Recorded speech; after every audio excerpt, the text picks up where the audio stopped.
Astro online Kallakurichi YouTube channel பாரம்பரிய ஜோதிடத்தின் பண்பான வழிகாட்டி. அனைவரும் வருக, பயன்பெறுக.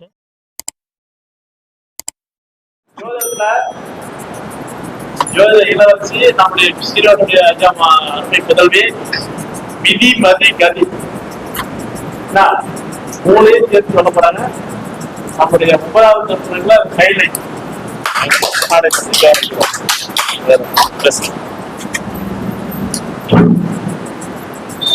வணக்கம். ஓம் குருவே துணை, குரு பிரம்மா, குரு விஷ்ணு, குரு தேவே மகேஸ்வரக, குரு சக்ஷ பரபிரம்மம், தஸ்மை ஸ்ரீ குருவே நமக. ஆதித்யாய சோமாய மங்களபுதாய குரு சுக்ர சனிப்பியோ ராகவே கேதவே நமக. எல்லாம் அல்ல ஞானமே வடிவமான விநாயக பெருமானுடைய திருவடிகளை மலர்மை மொழிகளால் வணங்கி சபையோர் அனைவருக்கும் என் பணிவான வணக்கங்கள். என்று நான் விதி மதி கதி என்ற தலைப்பில் சின்ன கருத்தை உங்களிடம் நான் பகிர்ந்து கொள்ள போகிறேன். விதி என்றால் என்ன? நமது செயல்களால் நமக்கு நாமே விளைவித்துக் கொள்ளும் செயலின் பயனால் தீர்மானிக்கப்படுவது, இதுதான் விதி. கதி என்றால் என்ன? விதியால் நமக்கு தீர்மானிக்கப்பட்டது, அதனால் விளைவது, இது கதி. மதி என்றால் என்ன? நல்லது கெட்டது எது என்று தெரிந்து கொண்டு சரியான செயல்களை தேர்ந்தெடுத்து அதன்படி நல்வழியில் செல்வது, இது மதி. ஜோதிடத்தில் விதி மதி கதி என்று சொல்லி கேட்டிருப்பீர்கள். விதி கெட்டா மதிப்பாரு, மதி கெட்டா கதிப்பாரு என்று சொல் வழக்கத்தில் உள்ளது. விதி என்றால் என்ன?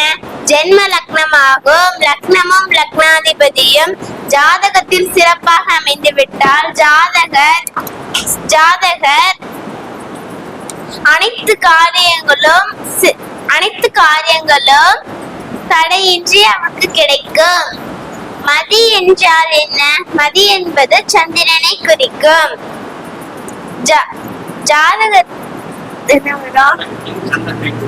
ஜாதகத்தில் ராசியும் ராசிநாதனும் வலுவாக அமைந்து விட்டால் ஜாதகர் தனது சுயமுயற்சியால் தன் விருப்பப்படி தனக்கான வாழ்க்கை பாதையை அமைத்துக் கொள்வார். கதி என்றால் என்ன? கதி என்றால் சூரியனை குறிக்கும். ஜாதகத்தில் சூரியன் சிறப்பாக அமைந்து விட்டால் சூரியன் என்ற பாவமே ஜாதகரை இயக்கும். சூரியன் என்ற பாவத்தை நாம் பிரதானமாக எடுத்துக்கொண்டு சொல்வது ஒரு முறை. லக்னகாரகன் சூரியன், அதனால் தான் சூரியனை வைத்து பலன் சொல்லலாம். விதி மாறுவது விதி மாறாதது, மதி மாறுவது, கதி மாற்றியமைப்பது. விதி என்பது 12 ராசிகளின் தொடர்புகள். மதி என்பது கிரகங்களின் தொடர்புகள். கதி என்பது தசாபுத்தியின் தொடர்புகள். ஆனா இதுல இன்னொரு விஷயம் இருக்கு. அது என்னன்னா சுதி என்பது கோச்சார கிரகங்கள் ஜனனகால ராசியின் மீதும் கிரகங்கள் மீதும் செல்லும் பயணம். சரி, இதான் சுதி. விதி இருந்தா மதியை எப்படி வெல்லலாம் அப்படின்னு சொல்லிட்டு ஒரு சின்ன கதை. ஒரு ஊர்ல ஒரு ராஜா இருந்தாரு. அவர் பேர் விக்ரமாதித்தன். அவருக்கு அமைச்சராகவே பட்டின்னு ஒருத்தர் இருந்தாரு. அப்ப ஒரு நாள் விக்ரமாதித்தன் தேவேந்திரன் போயிட்டு எனக்கு 1000 ஆண்டு ஆயுள் வேணும்னு சொல்லிட்டு கேட்கிறாரு. அவரு சரின்னு சொல்லிட்டு அந்த ஆயுள் அவனுக்கு கொடுத்துறாரு. இத பார்த்த அமைச்சர் பட்டிக்கு ரொம்ப சோர்வடைஞ்சிருது. ரொம்ப நாளாவே சோகமா இருக்கிறத பார்த்த விக்ரமாதித்தன் அவர் பட்டிக்கிட்ட போய் கேக்குறாரு, பட்டி எதுக்கு ரொம்ப சோகமா இருக்க அப்படின்னு கேக்குறாரு. அதுக்கு பட்டி சொல்றாரு, ராஜா நீங்க மட்டும் தேவேந்திரன் போயிட்டு 1000 ஆண்டு நான் வாழணும்னு சொல்லிட்டு வரம் வாங்கிட்டு விட்டீங்க, ஆனா நான் சீக்கிரமா இறந்து போயிடுவேனே அப்படின்னு சொல்றாரு. இத பார்த்த விக்ரமாதித்தனுக்கு அவர் ரொம்ப வருத்தப்படுறாரு. அடைச்சு நம்ம கொஞ்சம் கூட அவரை நினைக்கவே இல்லையே. இவர் வருத்தப்படுறத பார்த்து பட்டி என்ன சொல்றாரு, ராஜா நீங்க ஒண்ணு கவலைப்படாதீங்க, நான் என்னுடைய அம்மா கிட்ட போயிட்டு 2000 ஆண்டு நான் ஆயுள் வாங்கிட்டு வரேன் அப்படின்னு சொல்றாரு. இத பார்த்து விக்ரமாதித்தனுக்கு ரொம்ப சந்தோஷமாயிடுது. சரி சொல்லிட்டு வாங்கிட்டு வராரு. நடு இரவுல போயிட்டு அம்மனை தியானம் பண்றாரு. அம்மனு வராங்க. பட்டி எதுக்கு என்னை கூப்பிட்ட அப்படின்னு கேக்குறாரு. தியானம் பண்ணி எதுக்கு என்னை கூப்பிட்ட அப்படின்னு கேக்குறாரு. அதுக்கும் வந்து பட்டி சொல்றாரு, என்னுடைய ராஜா வந்து தேவேந்திரன் போயிட்டு 1000 ஆண்டு ஆயில் வாங்கிட்டு வந்துட்டாரு. நீ எனக்கு வந்து 2000 ஆண்டு ஆயில் தான், நீதான் உலகமாக தாயாச்சே அப்படி சொல்றாரு. நான் தருவேன், ஆனா இதுக்கு ஒரு கட்டளை இருக்கு. என்னது அப்படின்னு கேக்குறாரு.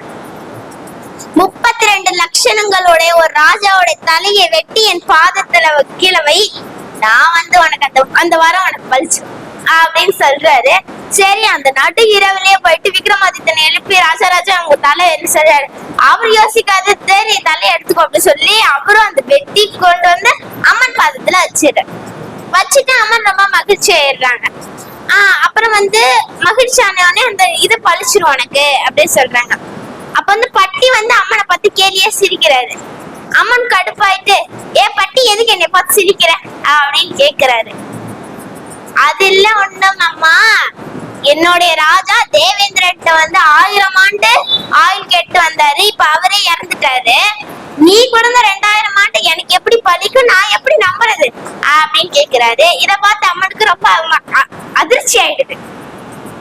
சரி, நீனும் ஒரு அதிபுத்திசாலிதான், நானும் நம்புறேன். நான் சொல்ற மாதிரி நீ செஞ்சினா உன்னோட ராஜாவை நீ காப்பாத்தலாம் அப்படின்னு சொல்றாங்க. என்னது அப்படின்னு கேக்குறாரு. எலுமிச்சை பழம் கொடுக்குறாரு, தீர்த்தம் விபூதி கொடுக்குறாரு.